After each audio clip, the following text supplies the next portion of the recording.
ఈరోజు అల్పసంఖ్యాక వర్గాల సదస్సు నిర్వహిస్తున్నటువంటి, అంతేకాకుండా తెలుగుదేశం పార్టీ నుండి సోదరులు చెప్పినట్టు సుదీర్ఘ కాలం ప్రయాణం చేసి తెలుగుదేశం పార్టీని వదిలేసి ఈరోజు వైఎస్ఆర్సీపీ పార్టీలో మనమందరం కూడా చేరాలనే ఉద్దేశంతో ఇక్కడ సమావేశానికి హాజరైనటువంటి సోదరులు, పెద్దలు, యువకులు అందరికీ పేరు పేరున నా హృదయపూర్వక నమస్కారాలు. అస్సలాము అలైకుం. ఈరోజు ఈ సమావేశానికి గౌరవనీయులు ఒక రకంగా చెప్పాలంటే మన యువ కిషోరు ఈ తాలూకాలో ఎన్నడూ లేని విధంగా పోయినసారి 38,000 మెజార్టీతో విజయదుందుని మ్రోగించి మీరు అసెంబ్లీకి పంపించినటువంటి మన నాయకుడు శిల్పా చక్రపాణి రెడ్డి గారు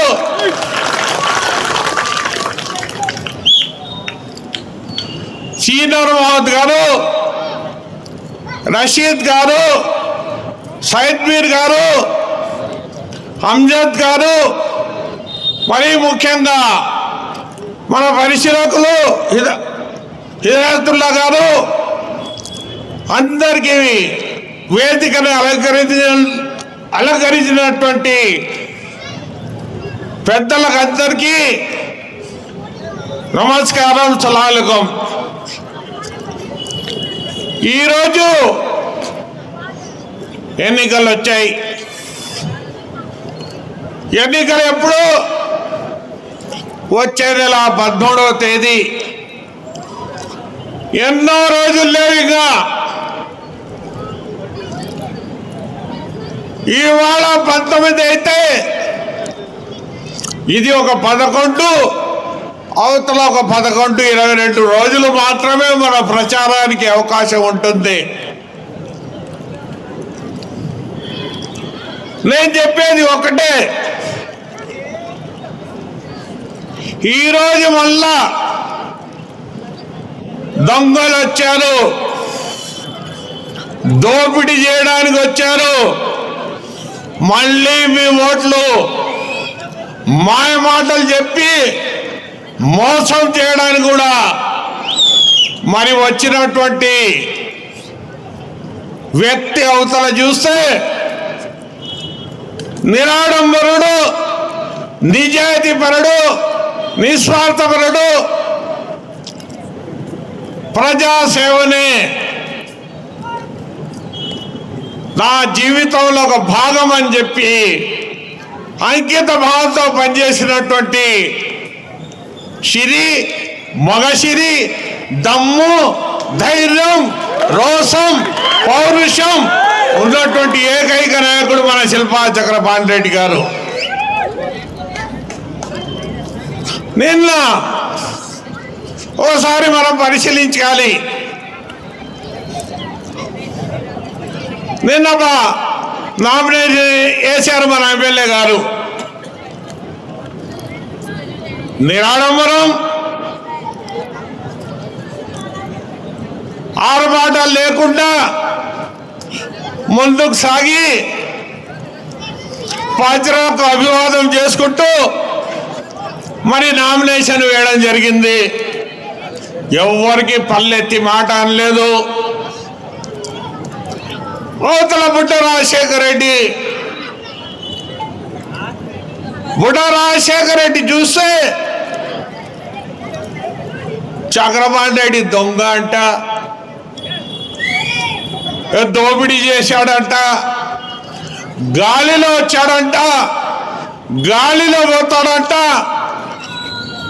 అంటే వీరందరిచ్చినటువంటి 38,000 మెజారిటీని అవమానం మర్చి మీ తీర్పును గాలి అని చెప్తున్నానంటే అతనికి ఈ ఎలక్షన్లో కూడా సరైనటువంటి బుద్ధి చెప్పాల్సినటువంటి ఆవశ్యకత ఉందని చెప్పి మాత్రమే ఈ సందర్భంగా మీకు తెలియజేసుకుంటున్నా. సోదరులారా, మీకందరికీ తెలుసు, వాస్తవంగా చెప్పాలంటే నేను వైసీపీలో ఈరోజు జగన్మోహన్ రెడ్డి గారి నాయకత్వంలో జాయిన్ అయినప్పటికీ శిల్పా చక్రవర్తి రెడ్డి గారి నాయకత్వాన్ని మనం బలపరుస్తూ ముందుకు పోవడం జరుగుతుంది. కానీ తెలుగుదేశం పార్టీ 2 సార్లు నాకు గౌరవించింది. వాస్తవాలు మనం మాట్లాడగల. ఈ ఆత్మకూరు హైదరాబాద్ నగరంలో చూస్తే ఆత్మకూరులో ఉన్నటువంటి నాగలోటి గూడెం లాంటిది. ఇటువంటి చోట 2 సార్లు ఫైనాన్స్ కార్పొరేషన్ చైర్మన్ ఒకటి, హజ్ కార్పొరేషన్ చైర్మన్ రెండవది ఇచ్చి గౌరవించినటువంటి పరిస్థితి. పార్టీలో నాకు ఎలాంటి విభేదాలు లేవు. అయితే ఈ దురహంకారుడు, ఈ దుర్మార్గుడు, ఈ దౌర్భాగ్యుడు, నిరంకుశం, నిర్లక్ష్యం, అహంభావం తలబిరుసుగా ఉన్నటువంటి ఈ బుడ్డ రాజా వేల వైఖరి వల్ల నేను రాజీనామా చేయడం జరిగింది. ఎవడా నువ్వు? Rajasekhara Reddy. Who is this Raja? Who is this Raja? ఎవడా నువ్వు? ఎక్కడున్నావా నువ్వు? మీ నాయన బుడేగలడయా? మా పెద్ద నాన్నకు చంపితే చుంటూరులో మొత్తం ఎస్సీ సోదరులందరూ కూడా అక్కడ అగ్ర కులాల వాళ్ళు గలాట చేసి అన్యాయం చేసి తిరుగుబాటు చేసి చుండూరులో అగ్ర కులాల వాళ్లకు రానికుండా చేసినటువంటి పరిస్థితి. 40 ఏళ్ల సర్పంచ్ మా పెదనాన్న గారు, సుదీర్ఘ అనుభవం ఉన్నటువంటి వ్యక్తి. కోట్ల విజయభాస్కర్ రెడ్డికి సన్నిహితుడు, పివి నరసింహరావు గారికి సన్నిహితుడు. అటువంటి వ్యక్తికి సారాయంగల్లో మీకు తగాద వచ్చి దుర్మార్గ సంపుతే ఆ రోజు నేను కాపాడకపోయింటే జిలాని నీతో రాజీ అయ్యేవాడు కాదు. రాజశేఖర రెడ్డి నేను చెప్తున్నా ఈ సభాముఖంగా, ఈరోజు యావజ్జీవ కారాగార శిక్ష పడితే చిప్పకూడు ఈరోజు తినుకుంటూ నువ్వు జైల్లో పడవలసినటువంటి పరిస్థితి. ఇదొక చరిత్ర, ఇదొక చరిత్ర. ఆ రోజు తిట్టనటువంటి వాడు పాపాత్ముడు. నాకు తిట్టనటువంటి తిట్టు తిట్టి ఆ రోజు ఎంత అవమానం వచ్చినప్పటికీ మాట ఇచ్చాం కాబట్టి మేము కష్టపడ్డాం. ఆ రోజు మీ నాన్న ఊర్లో తీసుకొచ్చాం. వేల్పూరులో పోయి మీరందరూ గుర్తుందా? రాజశేఖర రెడ్డి గుర్తుపెట్టుకో, ఒకసారి చెప్తున్నా. ఇక్కడ ఉంటారు మీ దొంగలు చాలా మంది, వినడానికి వచ్చింటారు. ఆ దొంగలు కూడా చెప్తున్నా, వినండి. మీరు కూడా చెప్పి రాజశేఖర రెడ్డి చెప్పండి. వేల్పూరులో చెక్కల మెట్లెక్కి ఆ రోజు పైన కూర్చుంటే మీ నాన్న ఒక సింహం, నువ్వు ఒక పిల్లివి. మీ నాన్నతో సహా మీ అన్న సీతారామరెడ్డి, బొడ్డ రాజశేఖర రెడ్డి, శేషిరెడ్డి ముగ్గురుంటే అన్నా ఈరోజు ముస్లింలు రావడం చాలా దూరపు మాట. నాకు హిందూ సోదరులు కూడా రావడం లేదు నా దగ్గరికి. నా ప్రాణధార కోసం పొరపాటు జరిగింది అని చెప్పి ఆ రోజు చేతులు కాదని ఆ రోజు రిక్వెస్ట్ చేస్తే ఒకటే చెప్పాను నేను, మీరు మా పెద్దనాన్న చంపారు,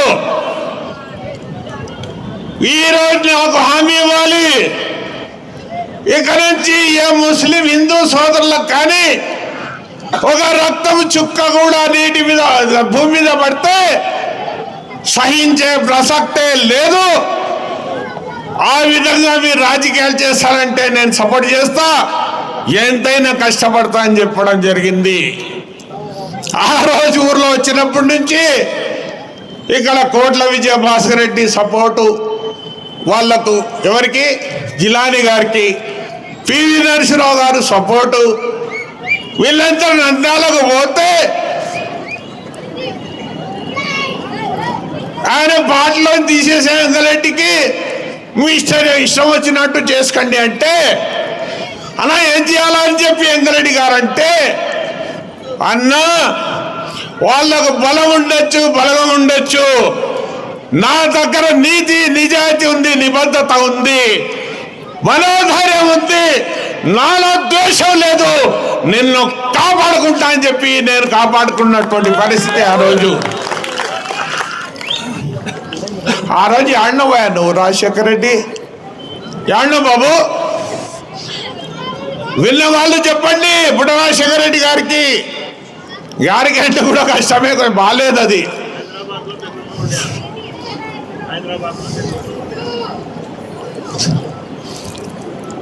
గౌస్వీర కూడా నా శిష్యుడే కొన్ని గుర్తు చేస్తున్నాడు అని. ఆ రోజు మేము పోతే నువ్వు ఎక్కడ ఉన్నావు రాజశేఖర రెడ్డి, మీ నాన్నకు చేసినాం, మీ అన్నకు చేసినాం, ఆ తర్వాత మీరు పరిమాణాలు అంటే మీ సతీమణి గారికి ఇచ్చారు, మీ సతీమణికి చేశాం, మళ్ళా నీకు చేశాం, ఆ తర్వాత నువ్వు పోతే దళిద్రం వైద్యులు ఆయన అనుకున్నాం, శిల్పన్న వచ్చాడు బ్రహ్మాండంగా చేసుకుంటామని చెప్పి అనుకున్నాం. నిరాడంబరుడు నిజాయితీ పరుడు వచ్చాడు, మనకు బ్రహ్మాండంగా చేసుకుందాం, ప్రజాస్వామ్యాన్ని బతికిస్తాం, మైనార్టీల జీవన ప్రమాణాలు పెంచుతామని అనుకున్నాం. రావడమే ఈయన బ్రహ్మాండంగా కష్టపడ్డారు, నీళ్ళ ట్యాంకర్లు తోలారు. మీకు ఒక విషయం తెలియాలా, మనిషి బతికినంత కాలము మతికి చేయకూడదు. మనిషికి చనిపోయినాక ఫలానా వ్యక్తి ఫలానా చేశాడని గుర్తుండేలాగా రాజకీయాలు చేయలేదు తప్పిస్తే ఏదో ఈరోజు ఒకటి తాపాడు తాగుదాం, ఒకడేమో క్యారియర్ పంపించాడు తిందాం, ఒకడేమో మామూలు ఇచ్చాడు తీసుకుందాం, ఒకడేమో పంచాయతీ చేశాం డబ్బులు కమిషన్ కొడదాం.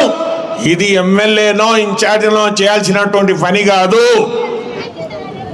8 లక్షల రూపాయలు, 7,50,000 రూపాయలు ఎక్కడ కూరగాయల మార్కెట్లో, సంత మార్కెట్లో సొంత డబ్బులు వెచ్చించి బుట్టలు వేసుకొని వస్తున్నట్టు వాళ్లకు ఈ ట్యాక్స్ వాళ్ళు ఇబ్బంది పెడుతున్నారు.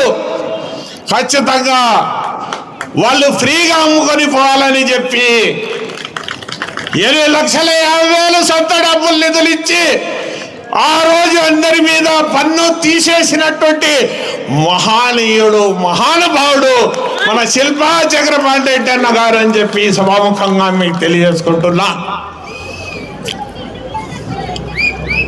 మరి ఈరోజు అంతేకాదు, ఎవరన్నా మామి కాలిందంటే రెడీగా వచ్చే వరకు తీసేస్తాడు డబ్బులు, 5,000, 10,000. పెళ్ళి అని కార్డు చూపించడమే లేటు, మొత్తం తీసేస్తాడు 5,000 ఎంతో. ఇటు అయ్యప్ప స్వామి వాళ్లకు డబ్బులు ఇస్తాడు, మసీదులకు డబ్బులు ఇస్తాడు, మద్రసలకు డబ్బులు ఇస్తాడు, పేదలకు నిరుపేదలకు డబ్బులు ఇస్తాడు. వైరా సంపాదించి కష్టపడి శ్రమ రక్తాన్ని ధారపోసి సంపాదించినటువంటి డబ్బును మన ప్రజానీకం కోసం ఇస్తున్నాడంటే ఇంతకన్నా మంచి నాయకుడు ఉండాడా అని ఈ సభాముఖంగా మీకు తెలియజేసుకుంటున్నా. ఒక పట్టుదల, మా బాబు చెప్పినట్టు ఒకసారి ఎమ్మెల్సీగా గెలిచారు బ్రహ్మాండంగా మెజార్టీతో. రెండవసారి కొన్ని కుయుక్తులు కుట్రలు కుతంత్రాలు జరిగినా మళ్ళా గెలిచాడు. గెలిచినప్పటికి కూడా నాకు నచ్చలేదు తెలుగుదేశం పార్టీ అని రాజీనామా చేయాలంటే పార్టీకి రాజీనామా చేసే ముందు, వైసీపీలో పోయే ముందు అతని ఎమ్మెల్సీ పదవిని ఒక చిత్తు కాగితం మాదిరిగా జగన్మోహన్ రెడ్డికి ఇచ్చి నేను రాజీనామా ఇస్తున్నా అని చెప్పి ఇచ్చి, ఒక ఎమ్మెల్సీ అంటే మామూలు విషయం కాదు. నెలకు 3-4 లక్షల రూపాయలు ఆనందం వస్తుంది, గౌరవం ఉంటుంది, అనేకమైనటువంటి అవకాశాలు ఉంటాయి. అటువంటి అవకాశాన్ని వదులుకున్నాడంటే ఒకసారి మనం అర్థం చేసుకోవాల్సినటువంటి అవసరం ఉంది. మరి ఈరోజు వైసీపీలో ఎమ్మెల్యేగా గెలిచారు, మీరందరూ గెలిపించారు, విజయదుంది ఊరేగించారు, పట్టుదలతో పోయారు. అందుకే నేను ఉన్నామా ఎండబ్ల్యూ ఫంక్షన్ హాల్లో చెప్పినప్పుడు రాజశేఖర రెడ్డిని ఇక్కడ ఉండే ముస్లింలు 30 డజన్ అని చెప్పిన. అంటే డజన్ మాత్రమే ఉన్నారు ఆయన కాడ ముస్లింస్. ఈ మధ్య చేర్పించుకుంటున్నాడు. కులం ఏందో తెలియదు, మతం ఏందో తెలియదు, వాని వృత్తి ఏందో తెలియదు, కథ కర్మ అదేం తెలియదు. రావడం సెల్లేయడం, ఎవడికేసాడు ఆయనకు కూడా ఐడియా లేదు. ఊరే సెల్లేయడం పోవడం, అబ్బా ఏముందబ్బా ఏం కొత్తబ్బా అన్నట్టు. ఇది సరైనటువంటి విధానం కాదు. చక్రపాణి రెడ్డి మా ఎమ్మెల్యే గారు చెప్తున్నారు, ఈ 5 ఏళ్ళు నన్ను తీర్పిచ్చారు, మీరు నన్ను గౌరవించారు, అభిమానించారు, ప్రేమించారు. నా సాయశక్తుల చేతనంత వరకు నేను కష్టపడి పనిచేయడం జరిగింది. కానీ మళ్ళీ ఎన్నికలు వచ్చాయి. నేను చేసినటువంటి సేవ మీకు సంతృప్తిగా ఉంటేనే నా ఫ్యాన్ గుర్తికి ఓటేయండి, లేకపోతే లేదు అని చెప్పినటువంటి మగాడు మహనీయుడు అని చెప్పి చక్రపాణి రెడ్డి గారికి నేను చెప్పడం జరుగుతుంది, మీకు చెప్పడం జరుగుతుంది. మరి ఈరోజు రాజశేఖర రెడ్డి వచ్చాడు గౌడ్ సెంటర్లో, పెద్ద పెద్ద డబ్బాలు పెట్టారంటే నేనేమనుకున్నా అంటే ఎన్ని అభివృద్ధి సంక్షేమ కార్యక్రమాలు చెప్తాడో, ఎన్ని ప్రజాసేవకు అంకితమైన ఈ రోజులో దుర్మార్గంగా దౌర్భాగ్యంగా నిరకుశ నిర్లక్ష్యం తలవిరుసుగా నడిచాను. ఎప్పటి నుంచి నేను లెంపలేసుకొని ఎరిగేది వదిలేయండి, ఇప్పుడు నన్ను గౌరవించండి అని చెప్పి ఏమన్నా అప్పీల్ చేస్తాడనుకున్నా. శిల్పా చక్రపాణి రెడ్డికి తిట్టడం అంటే ఆయన ముఖం చూస్తేనే ఎవరికన్నా మానవత్వం ఉండేవానికి ఆయన విమర్శించడానికి మనసు వస్తుందే. మనసు లేని బండరాయి రాజశేఖర రెడ్డి కాబట్టి ఆయన విమర్శిస్తున్నాడు. వాస్తవం చెప్తున్నా నేను ఈరోజు కూడా చెప్తున్నా, తిరగని జిల్లా లేదు, చేయని పని అంటూ లేదు. జన్మభూమి నీరు మీరు జలచైత్రయాత్రలు చదువుల పండుగ ఇంటింటి తెలుగుదేశం, నీరు మీరు పచ్చదనం పరిశుభ్రత. ఎడున్నావా రాజా నువ్వు? నక్సలెట్లన్నీ దాపెట్టుకుని పారిపోయినటువంటి వ్యక్తులు మీరు. నేను ఎవరికి జడుపు చేయలేదు. ఎస్సీలకు నా సమానంగా కూర్చోబెట్టుకున్నా, బీసీలకు సమానంగా గౌరవించిన, ఎస్టీలకు సమానంగా గౌరవించిన. నేను ఎలాంటి ద్వేషం లేదు నాలో. అన్నలు తప్పు చేసిన వాళ్ళకే శిక్షిస్తారే తప్ప నన్ను శిక్షించారని నిర్మమాటంగా నేను మొత్తం పల్లెలు తిరిగి ఎక్కడ ఊలకుంట్ల కాదు, ఎక్కడ గడివేల కాదు, ఎక్కడ ప్రతి పల్లె కూడా తిరిగి మొత్తం జన్మభూమి కార్యక్రమాలు జయప్రదం చేయించడం జరిగింది. ఓ రోజు వాళ్ళ ఆయన ఏదో పెళ్లికి వస్తున్నాడు, నేను పోయినా. మీకు అందరికి ముస్లిం తెలుసు, ఎన్ఎస్ యూసుఫ్ గారి మనవరాలు ఆ పెళ్ళి. ఆయన కొడుకు అంటే ఎవరు, వరాల నూరు గారి అబ్బాయి. వాళ్ళ పెళ్ళికి వస్తూ ఉంటే కేంద్రనాథ్ రెడ్డి వాళ్ళంతా వచ్చారు. మొత్తం ఇరువైపులు ఆ సందులో బాంబులు, శీషాలు, రాళ్ళు, రప్పలు పెట్టుకొని ఎంగరెడ్డి వస్తే చంపాలని చెప్పి విషయం తెలిసింది. ఎదురుపోయినా బండి లేదా రోజు బాడీ బండి తీసుకొని కాపాడినా, ఎనికిపో నువ్వు బతుకు చచ్చిపోతావని ఎంగరెడ్డి గారిని. అంటే ఆ రోజు నువ్వు ఎక్కడున్నావా? ఈరోజు వారసత్వం, రాజకీయాలు నా వారసత్వం అని మీ తండ్రి మీ తల్లి అది ఇది అని చెప్పి మొత్తం వస్తున్నవే, ఆ రోజు నువ్వు కాపాడినవా మీ తండ్రికి అని నేను అడగదలుచుకున్నా. కాబట్టి సోదరులారా, సమయం ఎక్కడ లేదు. నేను ఒకటే చెప్తున్నా, ఈరోజు దుర్మార్గులకు, దౌర్భాగ్యులకు, నీచులకు, ప్రజా వ్యతిరేక విధానాలను అవలంబించి తనకు సిగరెట్లు ఇచ్చేవాడు ఒకడైతే, అగ్గిపుల్ల ఇచ్చేవాడు ఇంకొకడైతే, టవాలు ఇచ్చేవాడు ఒకడైతే, ఏడిపోతీరా అంటే ఉరుకులాడకుండా పోవాలి ఆయన దగ్గర.